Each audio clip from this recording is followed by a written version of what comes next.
Tal como lo cortés no quita lo valiente, así lo hilarante no quita lo profundo. Y dado que la vida es un juego, aquí comienza La espada de Damocles, la ficción más real que puedas concebir.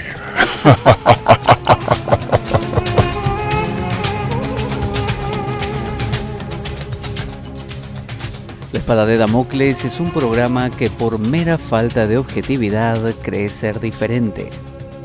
Personajes mitológicos salidos de los más profundos avernos, leyendas escabrosas y sin sentido, curiosidades inquietantes e inútiles, historias antiguas malversadas por nuestra incapacidad de entendimiento y cuentos carentes de profundo significado. También pretenderemos sin el menor éxito entender al ser humano en toda su dimensión. En suma, si quieres desperdiciar tu vida, aquí comienza La espada de Damocles, la ficción más real que puedas concebir.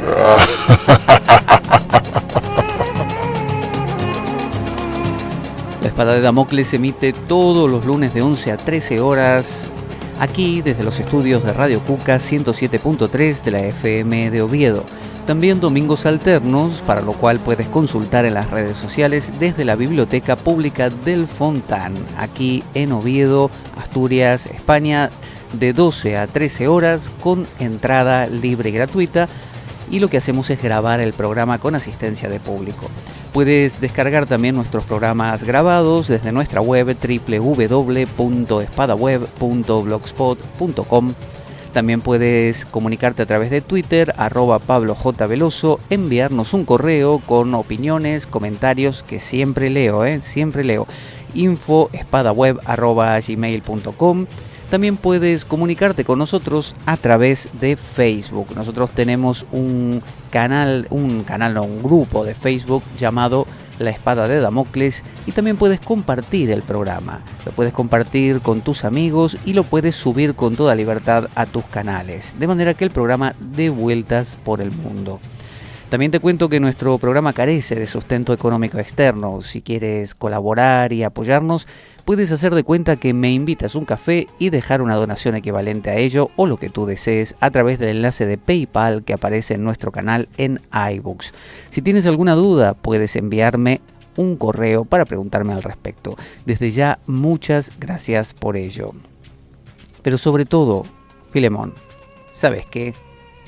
No te lo puedes perder.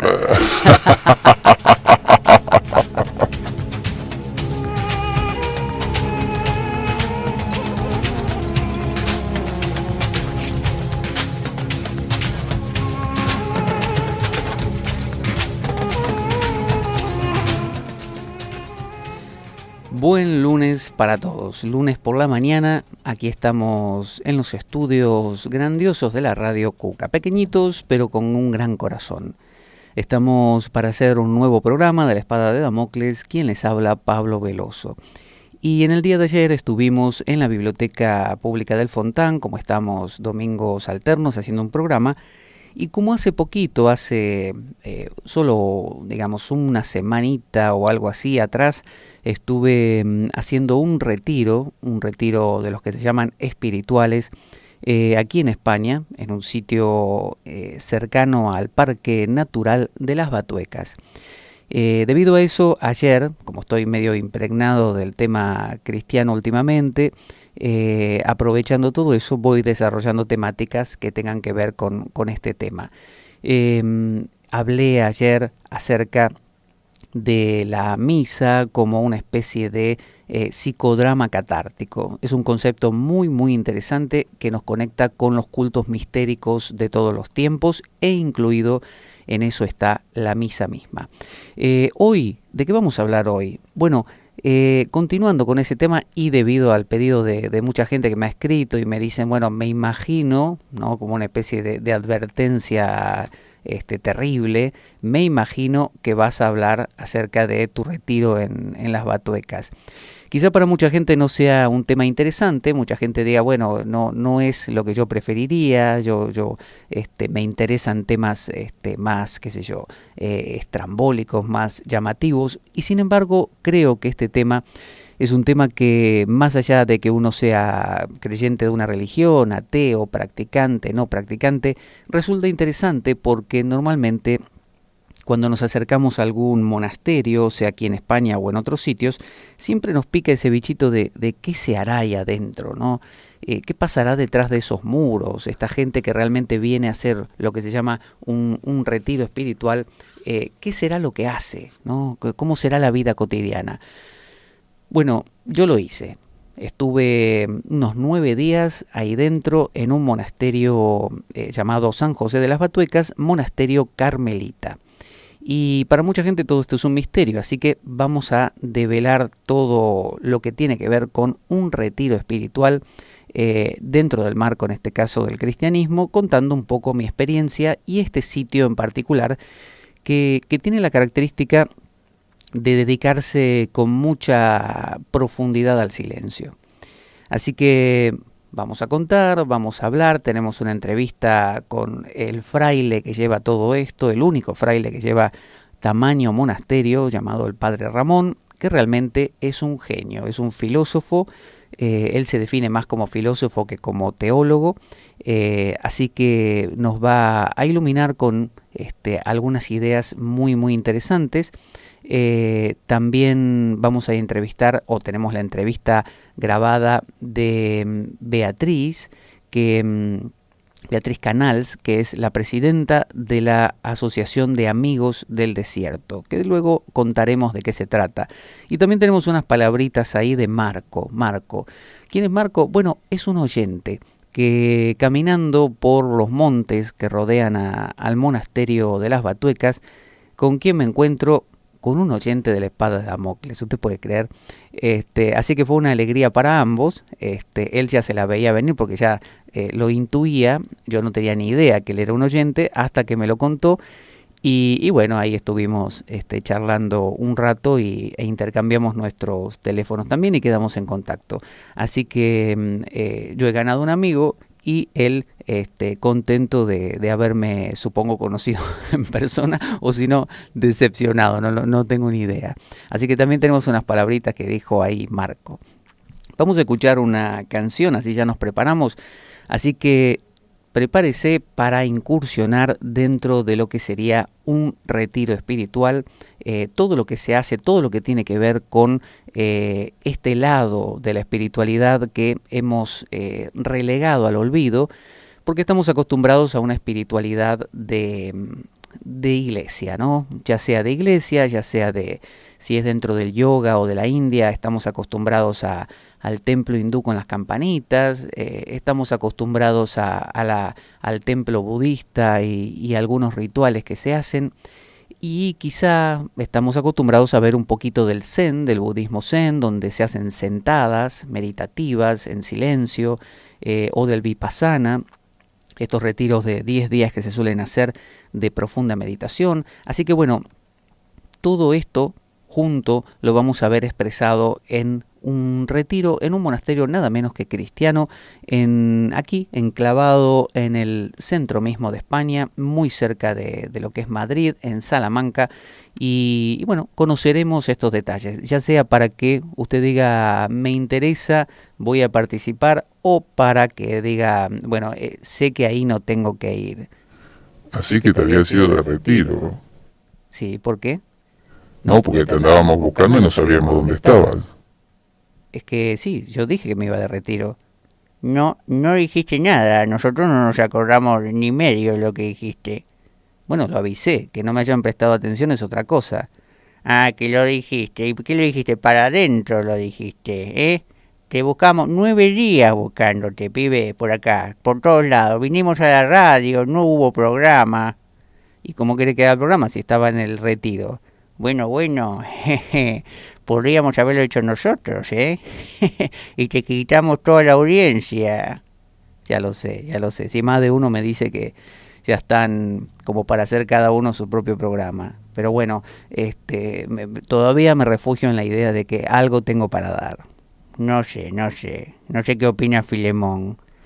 Bueno, el Pablo algo tiene todavía. Vamos a dejar que suelte las últimas gotitas la naranja, ¿eh? Y después, silbando, nos hacemos cargo de todo. Y hacemos, silbando con Filemón. ¿Qué te parece? Buen título para un programa, ¿no? Silbando con Filemón. Bueno, los dejo que se queden pensando en esas cosas ustedes dos y vamos a escuchar una canción de... Bueno, es una versión en chill out. A ver, que estoy poniéndolo. De una agrupación mexicana. Seguramente los mexicanos sabrán cuál es.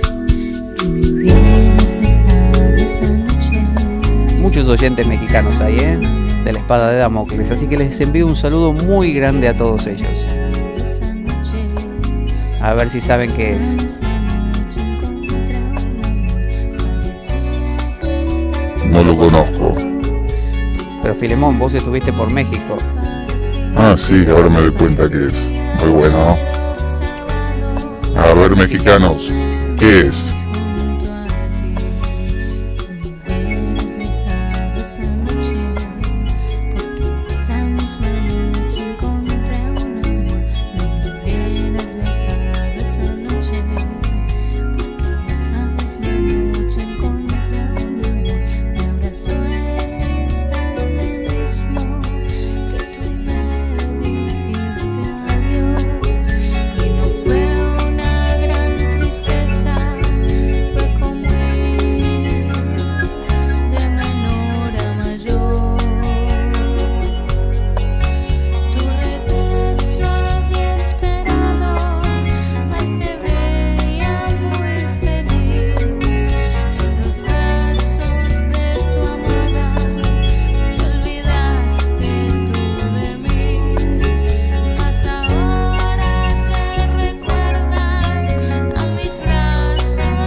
¿De qué vamos a hablar hoy? Del retiro que hice en las Batuecas. Ah, buen tema, buen tema. Me interesan los detalles. ¿Vas a contar todos los detalles? Bueno, voy a contar los detalles que se pueden contar, los detalles normales. ¿Qué querés que te cuente? Bueno, también cosas que no se ven. A ver, alguna cosita, alguna perlita ahí. Bueno, veré qué puedo ir revelando. Bueno, vamos a ir al tema directamente. Las Batuecas. Las Batuecas es lo que se llama el desierto de las Batuecas. Desierto de las Batuecas no quiere decir que este sitio geográficamente sea seco, romo, áspero, rispio, como un desierto. No. Se trata, cuando se llama desierto dentro de la terminología cristiana, a lugares donde la gente va a buscar silencio. Porque se entiende que la vida ajetreada, la vida moderna, la vida agitada, impide por ese exceso de estímulos que uno se centre, que uno encuentre algo de interioridad. Nos pasa a todos que si vivimos a toda velocidad, que vamos de casa al trabajo y que tenemos que hacer trámites y ir de aquí hacia allá y que está la televisión y que están los móviles y que está internet. Bueno, todo eso acaba siendo un bombardeo que mantiene nuestros sentidos constantemente estimulados, motivados, y eso por un lado es muy bueno, pero por otro lado es como si uno estuviera surfeando de ola en ola y jamás se sumerge en el océano. Siempre está por la superficie. Así que los momentos, como hemos hablado en otros programas, donde tenemos tiempo o posibilidad de ir hacia adentro, es cuando dormimos, básicamente, como si nos dieran un mazazo en la cabeza y quedamos ahí en silencio a la fuerza. Y eso es lo único que nos recupera hasta el día siguiente, que vuelve de nuevo el mismo dilema. Entonces, la meditación, los retiros como cumplen la función de generar una especie de isla de tranquilidad. Porque si yo me voy de vacaciones a París, bueno, me voy a divertir, pero el nivel de estímulo va a estar o igual o mayor del que tengo en casa. Voy a tener estrés por el tema de maletas, de horarios, de sacar el ticket de esto o de lo otro, o el billete. Y sin embargo, voy a tener por otro lado una descompresión porque las cosas nuevas me entretienen, sé que durante esa cantidad de días no tengo más responsabilidad que pasarla bien, aunque me estrese por esos detalles. Cosa que no pasa en un retiro. Cuando uno se va a un retiro espiritual, ya sea un ashram hindú, una comunidad hindú, un retiro de vipassana de 10 días de meditación budista, Theravada, o bien se va a un retiro, a un session de meditación zen, o se va a cualquier línea tradicional del mundo, incluida la propia cristiana como fui yo en este caso.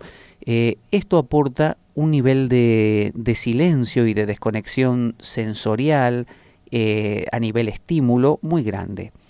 Que no es para todos, es verdad, no es para todos. Si usted vive a tope, vive subido al caballo de la velocidad, vive como loco, bueno, le va a costar bastante parar y entrar en un silencio interior. Es decir, encontrarse con lo que siempre estuvo debajo y usted no veía porque estaba acelerado.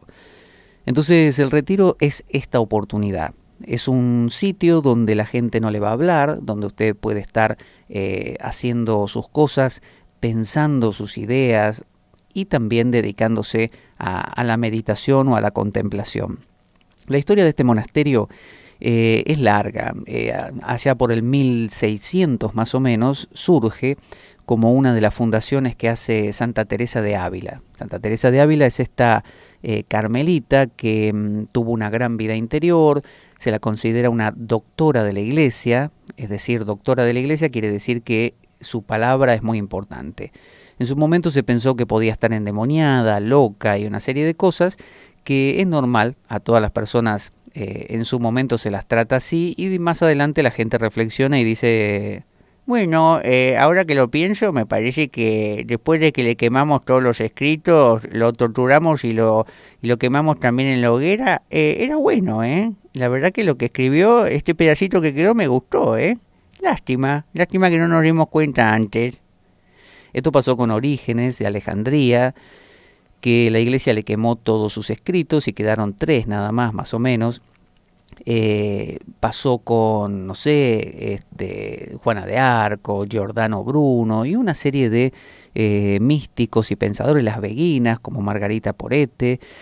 El propio San Juan de la Cruz estuvo ahí al borde, Meister Eckhart, lo llevaron también a un juicio de la Inquisición y estuvo al bordecito también de caer en las garras de la Inquisición. Es decir, muchas de estas personas destacadas, no solo aquí en Occidente entre los cristianos, sino también ha habido místicos musulmanes que han sido apedreados, asesinados, ajusticiados por herejes, ¿no? Por decir cosas que no iban con la ortodoxia. Dentro de la India, que tiene una amplitud muchísimo más grande, esto no sucedía tanto. Sin embargo, no dejaba por ello de haber celo, ¿no? Entre celo a lo propio de cada una de las corrientes hindúes, y bueno, a veces ese rechazo por la contraria llevaba hasta la agresión física, pero eran menos. Los hindúes tienen esa capacidad de fagocitarlo todo y comprenderlo todo y contenerlo todo dentro de sus límites. O sea, todo lo que viene aparentemente a invadirlos, ellos lo meten dentro y en un santiamén están viviendo esa faceta nueva dentro de lo suyo que hasta ayer no la tenían. Entonces la historia de las batuecas data de la fundación de Santa Teresa, fundó muchos monasterios y conventos, y entre ellos se dice que la perla, ¿no? la fresa en la tarta, era este desierto de San José de las Batuecas, que no es más que un valle donde la gente de la zona decía que estaba endemoniado, que había seres que no eran humanos, ¿no? Que caminaban por ahí, por lo tanto no querían habitarlo. Eran los pastores, agricultores, no querían habitarlo. Y vinieron los carmelitas, se establecieron y crearon su monasterio ahí, demostrando que no pasaba nada, ¿no? Y los pobladores se habrán mordido el labio inferior diciendo: ¿cómo no se me ocurrió a mí antes venir acá? ¿No ve que no había nada? Todos esos eran mitos. Si se me hubiera ocurrido antes, ahora tendría un montón de tierra, tendría.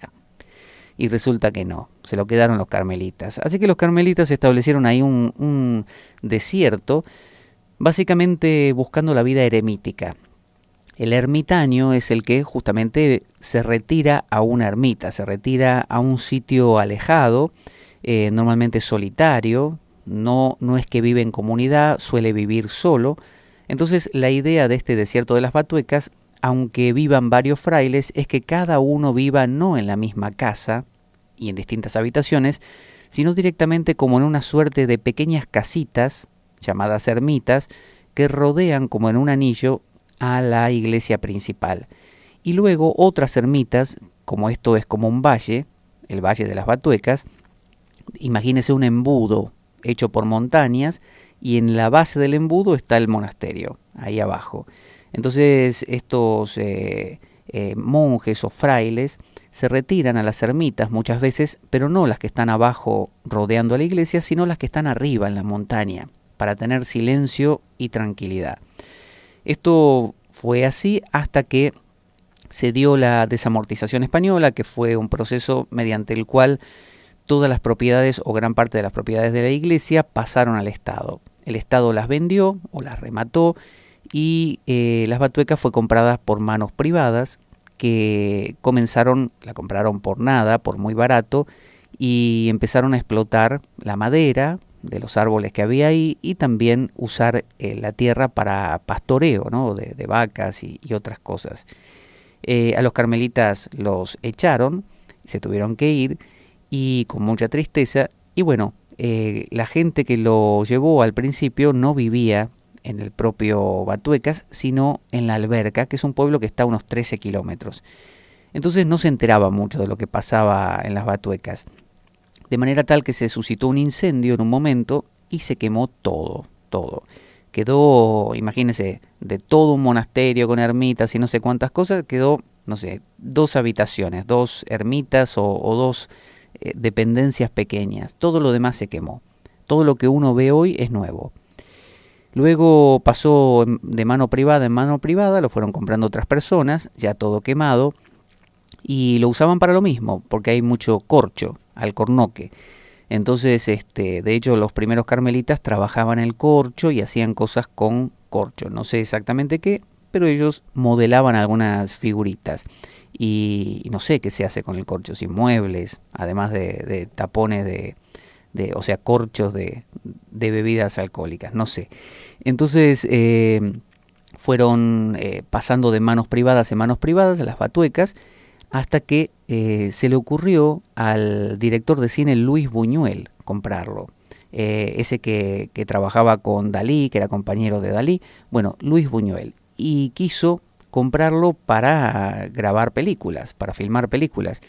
Y esto puso el grito en el cielo a los carmelitas, que se pusieron muy nerviosos de que no solo ya era que lo compraba un privado, sino que además lo iban a usar para hacer cine, ¿no? Algo que para ellos era sumamente sagrado.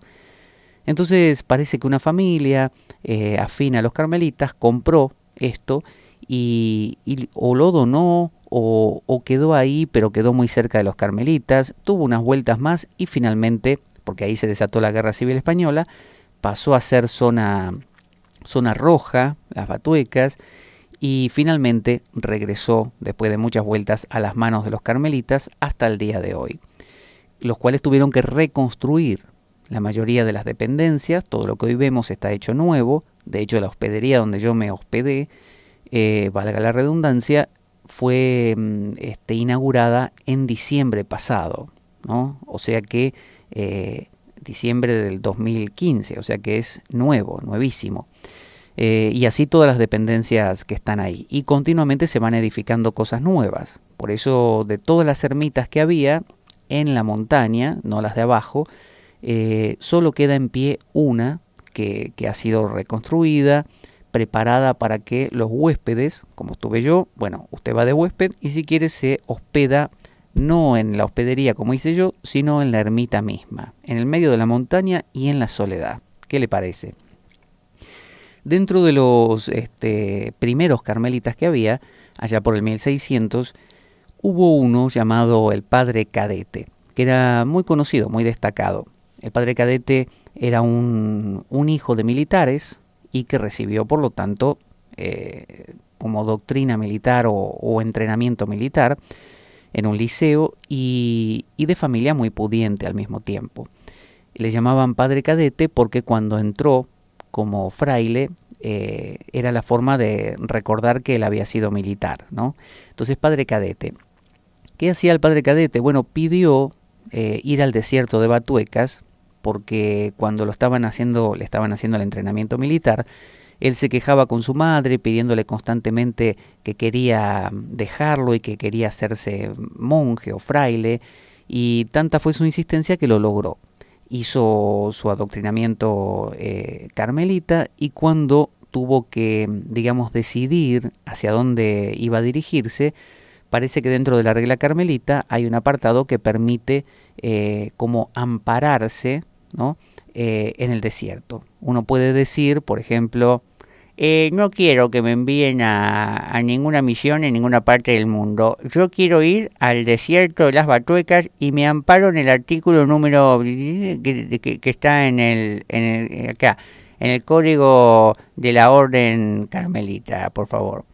Así que el Padre Cadete lo enviaron al desierto y pidió vivir una vida muy austera y enseguida quiso irse a una ermita de la montaña. Y esta ermita fue una ermita que se llamó la Ermita del Alcornoque. Cuando estuve ahí no entendí muy bien si era que había sido construida dentro de un alcornoque o que si el alcornoque se apoderaba continuamente de la ermita porque seguía creciendo y el Padre Cadete tenía que mantenerlo a raya. Hoy en día el alcornoque ya se hizo cargo totalmente de la ermita. Pero parece que era una ermita muy pequeña y muy incómoda, donde este padre, que también ya era justamente sacerdote, había hecho el seminario, o sea que podía consagrar y todo eso, bueno, pasaba sus días en una vida muy austera, ¿no? Los ermitaños, viven normalmente retirados del mundo. Ya la idea de monje nace con el proverbial San Antonio, allá por los primeros siglos del cristianismo, que eran gente que se retiraba al desierto, ahí sí de verdad, al desierto de Egipto, porque eran perseguidos por el Imperio Romano, cuando el cristianismo todavía no había sido aceptado. Entonces, recuerde que allá por el 329 o algo así, Teodosio fue que, creo que era el 329, aceptó al cristianismo. lo instauró, perdón, como religión de Estado. Entonces, hasta ese momento se los perseguía, aunque Constantino anteriormente ya había aceptado el cristianismo, eran bien vistos, pero antes de eso la persecución era muy cruenta, era la muerte, era el martirio. Entonces se iban estos monjes que se llaman genéricamente los padres del desierto o los padres de la iglesia oriental. En ese momento no había iglesia ortodoxa griega, rusa o católica romana, no había, era todo lo mismo. Entonces estos padres se iban al desierto y ahí vivían y llevaban vida lo que se llama eremítica. Es decir, no solo eran monjes, monje significa mono, uno, solo, sino que también además llevaban vida de ermitaño, porque se retiraban de sus compañeros, a veces no vivían en comunidad, sino en soledad, y todavía existen hoy en día, por ejemplo, la iglesia copta, la iglesia de lo que sería Egipto hoy en día, también hay zonas donde se vive en completa soledad en la montaña, a veces por tiempos cortos y a veces permanentemente.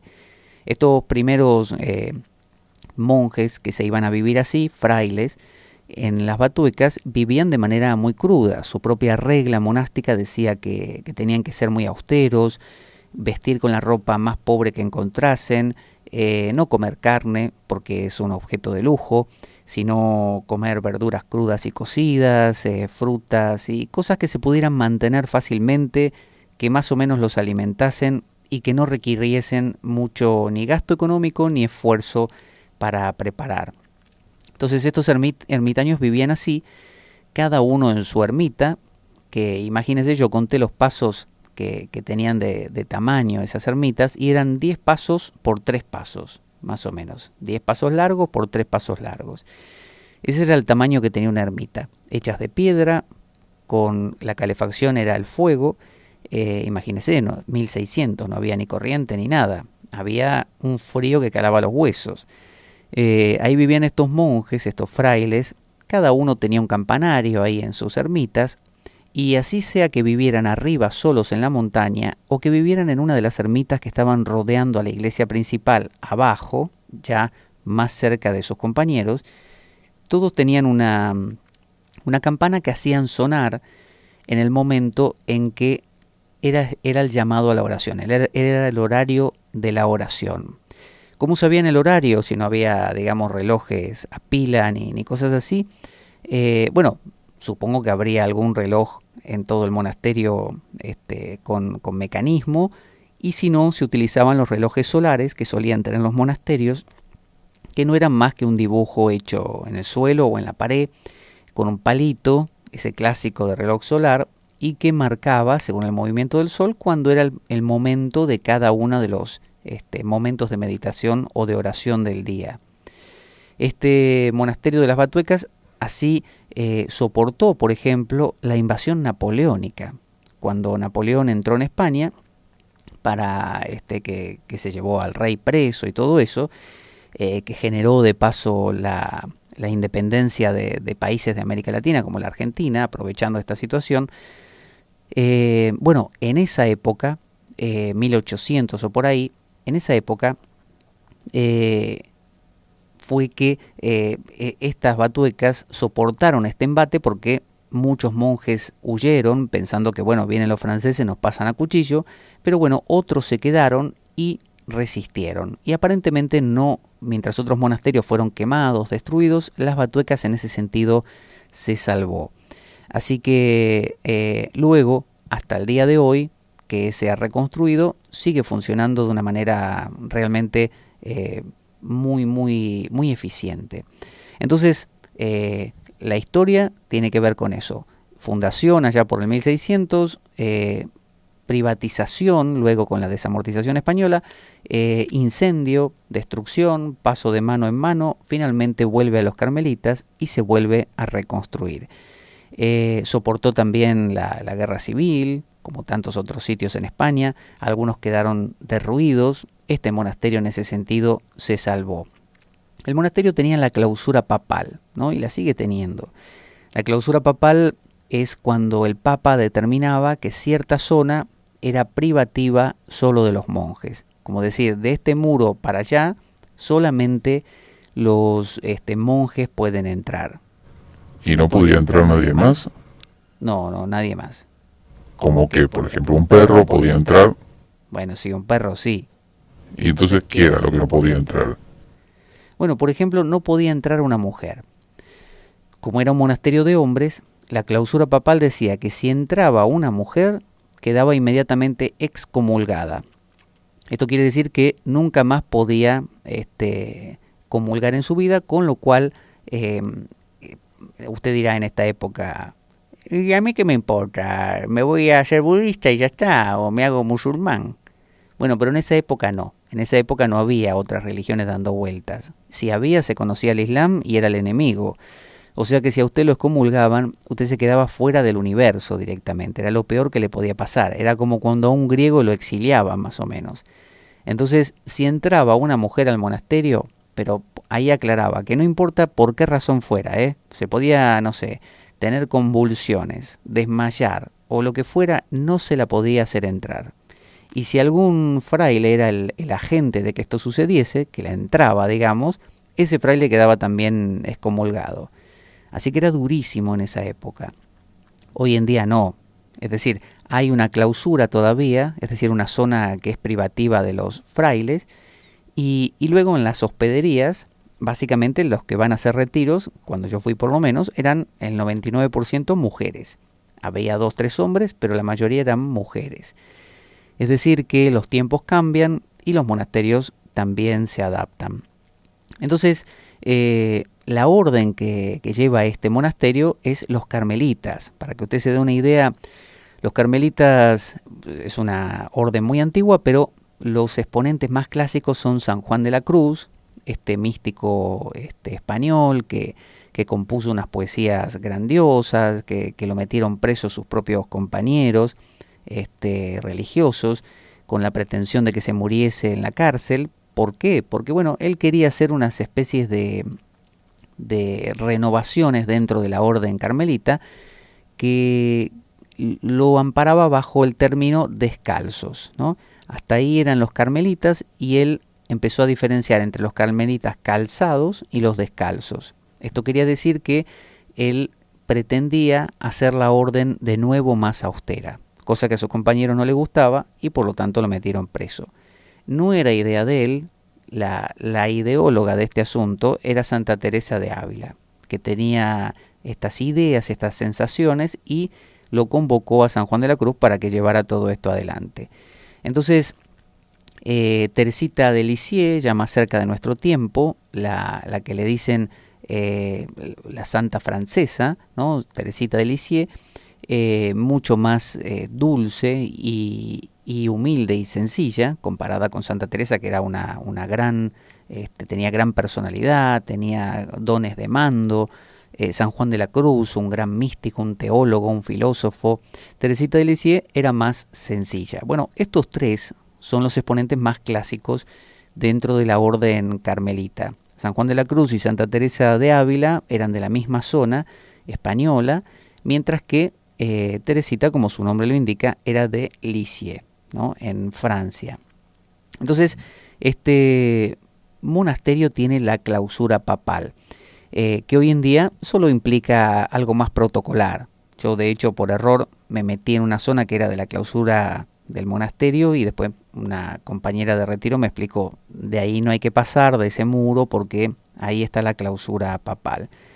Entonces, cuando uno va a hacer un retiro como esto, ¿por qué va uno a un lugar que parece tan medieval, con ideas tan represivas, con monjes que, yo le cuento, en esa época usaban lo que se llama cilicio?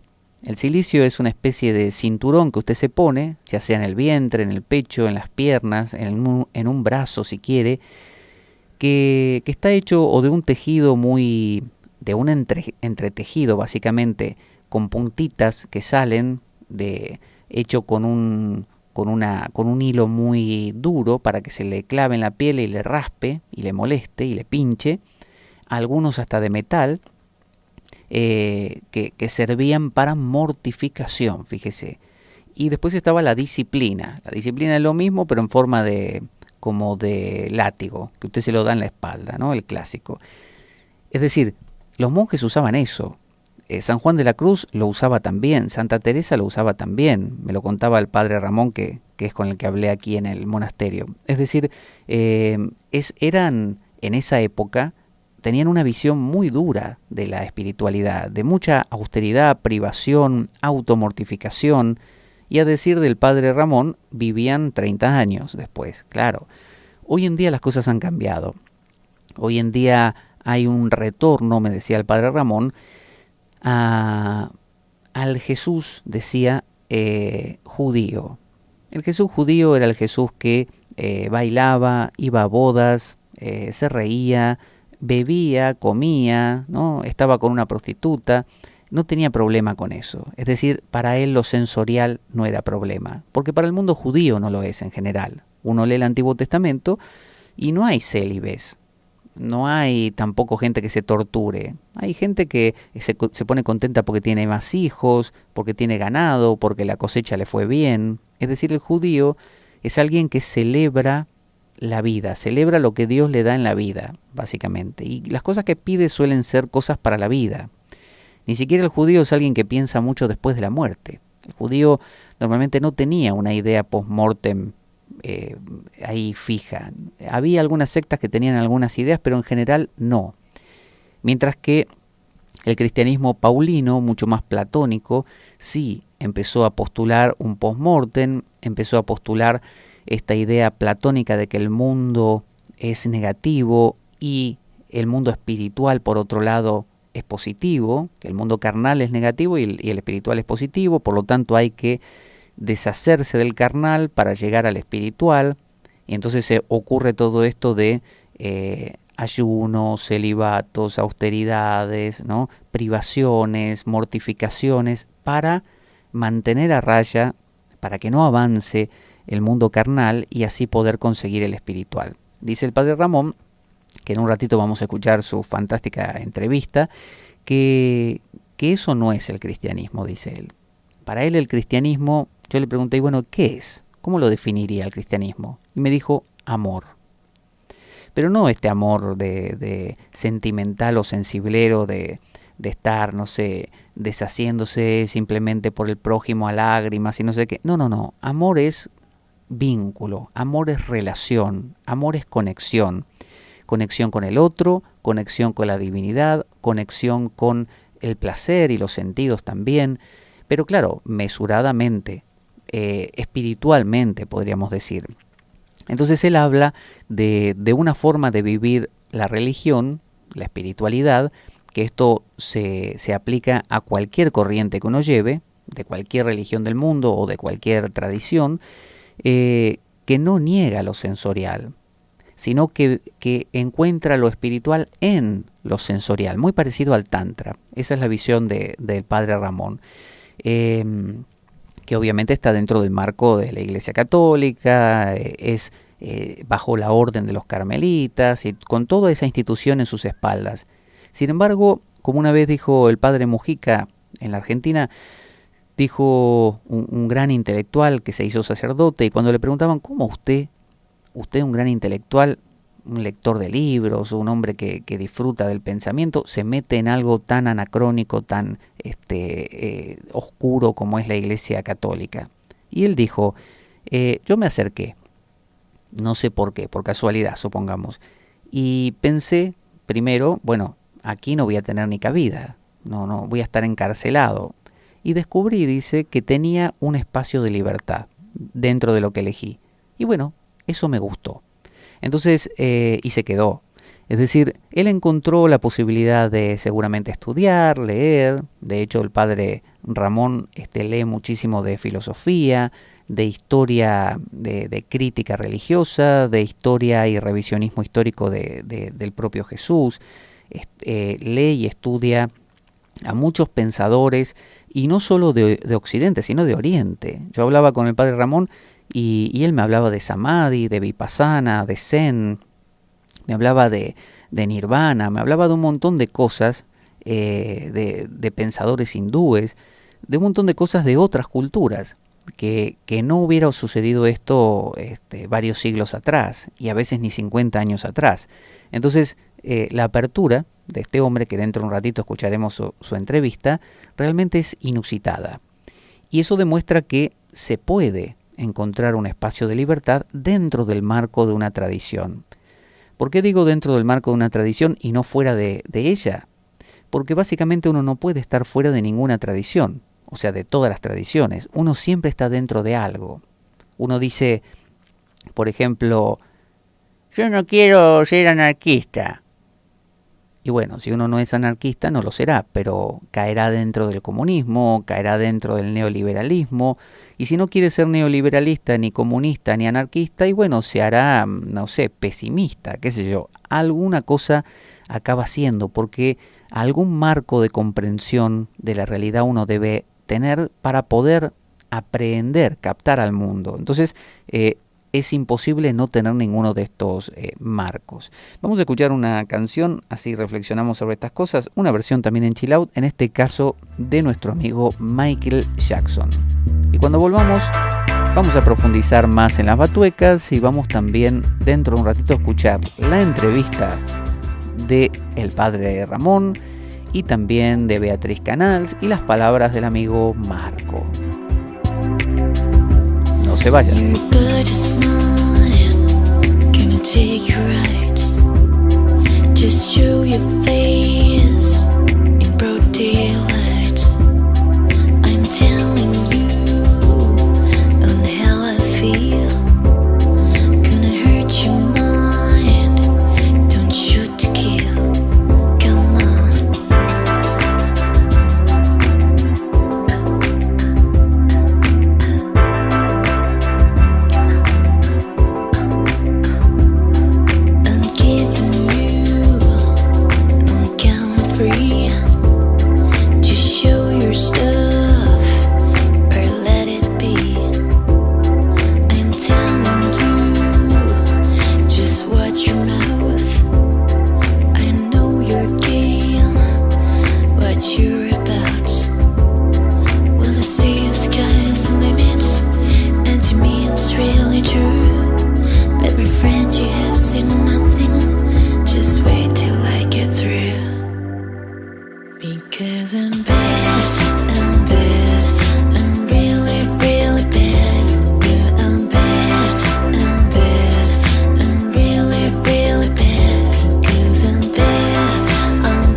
Aquí estamos en la espada de Damocles hablando hoy de las batuecas, de un retiro que hice unas semanita y media atrás, que duró unos 9 días y que estamos contando de qué se trata un retiro espiritual.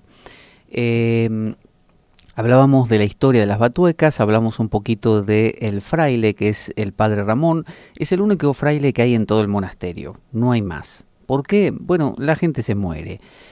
Él mismo ha contado que sus compañeros, los que tenía, bueno, han ido feneciendo, han ido muriendo y no se han repuesto. ¿Por qué? Porque normalmente los frailes que se van ordenando carmelitas seguramente eligen las ciudades, eligen una vida un poquito más cómoda, más agradable, más variopinta y no la dura vida de un desierto. Uno pensará, bueno, ¿qué tiene de duro simplemente rezar y caminar y contemplar? Bueno, tiene de duro la ausencia de todo lo demás. Eso es lo que tiene de duro. Usted no se va a agotar físicamente porque los frailes no están hechos ahí no están puestos ahí para hacer ejercicio ni levantar piedras.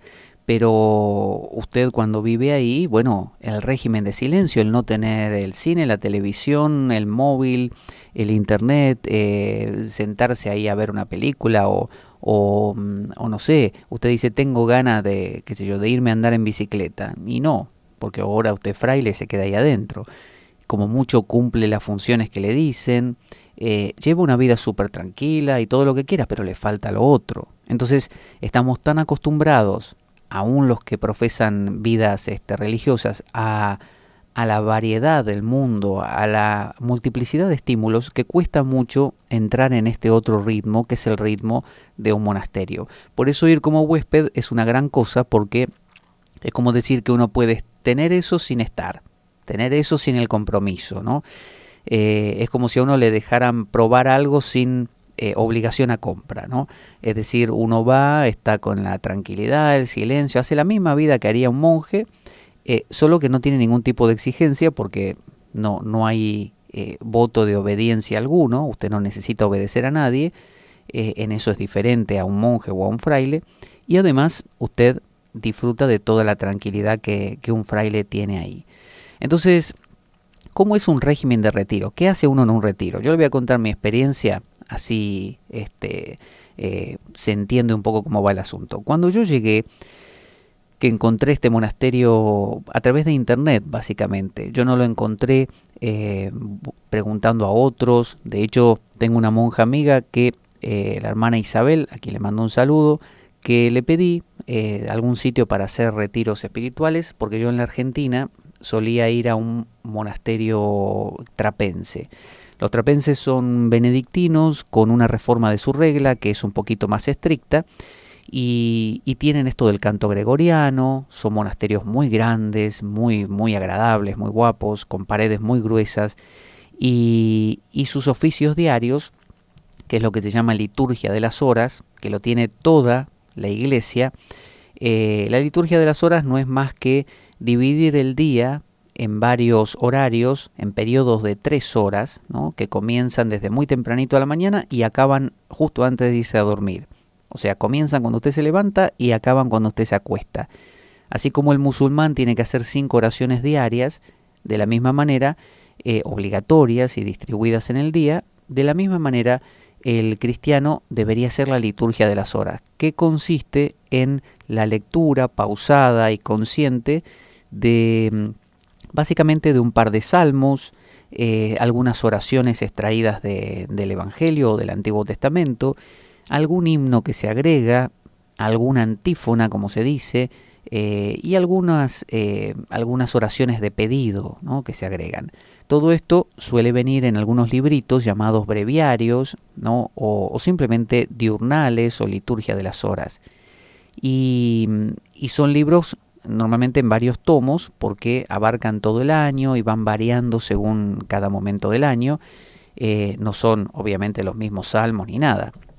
Entonces, esto en el caso del monasterio trapense se canta. Entonces los salmos están cantados de manera muy pausada. En el que yo iba era en español, que se cantaba en castellano, por lo tanto yo podía entender lo que decían. No era en latín. En latín también es muy bonito, muy bello, pero no era este el caso. Y bueno, cuando vine aquí a España, hace unos 8 años, 7 años y medio que estoy, no había dado con ningún monasterio así. y bueno, tampoco tenía los medios para desplazarme mucho, por lo tanto tampoco me preocupé. Y bueno, últimamente preguntando me conectaron con un convento aquí mismo en Asturias, la hermana Isabel, pero bueno, era de ejercicios ignacianos, es decir, no era un retiro de silencio como yo buscaba, sino retiro donde a uno le van dando como clases, ¿no? Y los ejercicios ignacianos son como una especie de psicología cristiana, ¿no? Como análisis de uno mismo, descubrimiento de lo que a uno le pasa a nivel mental, ¿no? San Ignacio creó como una especie de proceso gradual y detallado para analizarse, ¿no? Para descubrirse y para ser básicamente, no sé, mejor persona, supongamos. Yo no quería eso, yo quería el silencio.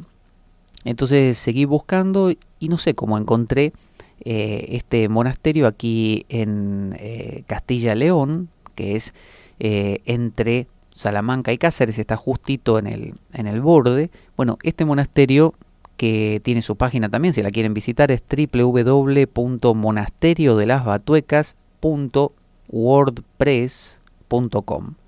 WordPress se escribe Word como palabra en inglés y press como prensa en inglés. wordpress.com.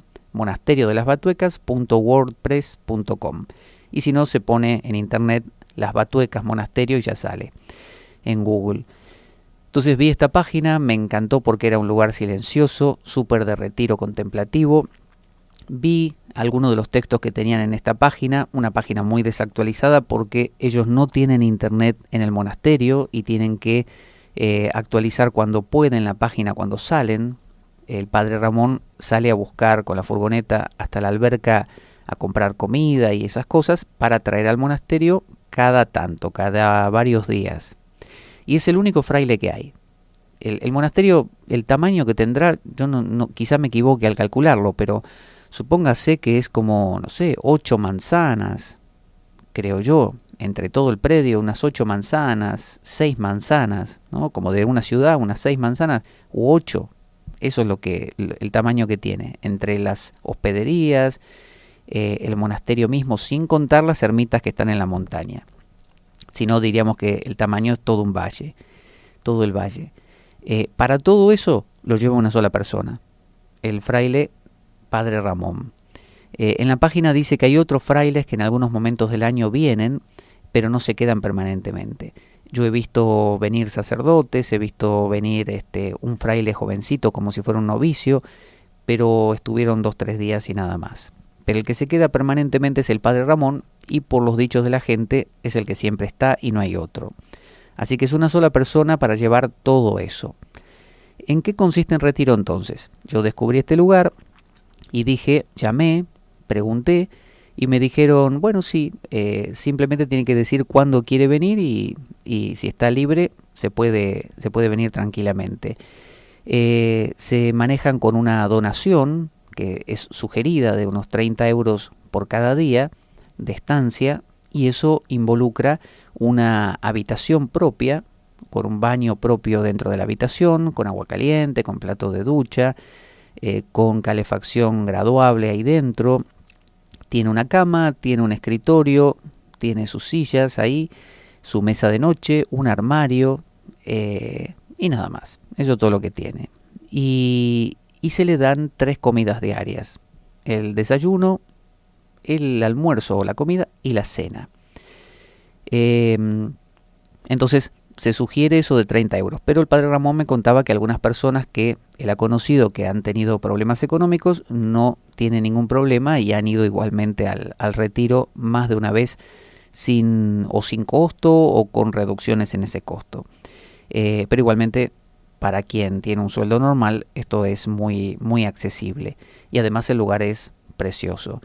Entonces, bueno, llamé, concerté una fecha, fui hasta allá. Para eso tuve que tomar un autobús hasta Salamanca, desde Oviedo, luego un autocar, que es un autobús más pequeño, hasta La Alberca, que es un pueblo que está a 13 kilómetros del monasterio, y luego un taxi con el único taxista, Fernando, único taxista de La Alberca. Fíjese qué pequeña será La Alberca, que tiene un solo taxista que ni siquiera es de La Alberca.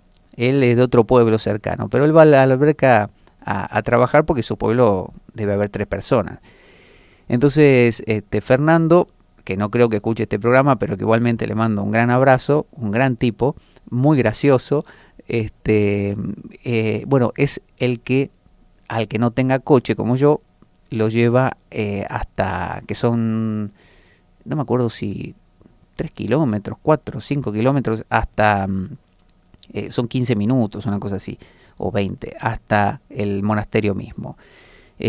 Para los que quieran saber precios, el autocar ese entre la Alberca y entre Salamanca y la Alberca cuesta unos 6 euros el viaje, y Fernando por ese viaje de taxi cobra unos 20 euros. Así que hagan sus cálculos, desde donde vivan hasta Salamanca les costará el transporte que tomen, luego el autocar que se llama Cosme y va hasta la Alberca, ese cuesta unos 6 euros, y luego el amigo Fernando con sus 20 euros. Y uno está en el monasterio, ya llegó.